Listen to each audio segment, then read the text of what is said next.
Don Bernardino. It is well known by historians and by many people, that in wide areas of the state of Michoacan there was the presence of French and Belgians that for many years tried to dominate our compatriots. That is the background anyway. The story starts like this. Daily from Currungio on a dirt trail Don Berna would travel to his Cambaro ranch on his sorrel horse. There were no roads, only dirt trails just for the traffic of horses, cattle and people.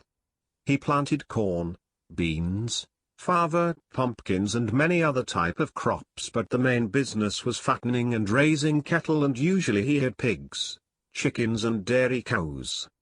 He also had fruit trees, peaches, guavas, capulin, avocado, figs, bananas, grapefruit, etc., as well as mags, chayotes, and other plants. Those are the ones I remember.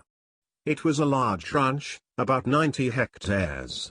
Many years went by working and enjoying the fruits of the soil.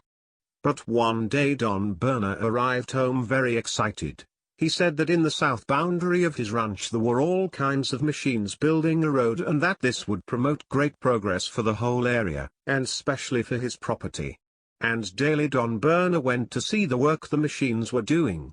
Although the road did not seem to lead to any logical destination, one of the machines was already working inside his own property, on a slope, and all the machines were getting near the same place. Don Berna searched for the person in charge, to talk to him. He was an engineer, so he told him they were within his property and said he was not going to allow them to keep on working. The man smiled and told him not to worry about what he considered damage to his property. He would be fully refunded, that he should take advantage of the situation and ask for a good price. Whatever he requested would be reimbursed. The enterprise belonged to a rich politician from Mexico City. Don Berna smiling happily thanked him and left. He went straight to the army depot. The general in charge was a good friend of his. And he told him what was happening and a little more. It turns out that around the year 1865 the Belgians were on their way to Morelia trying to remain unnoticed for obvious reasons. It was wartime. Cambaro seemed like a good place to spend the night.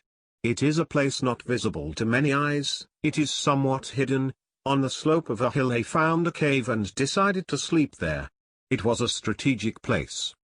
Not wanting to carry the large amount of gold and weapons they had so they could arrive in Morelia sooner, they decided to leave all the heavy stuff there.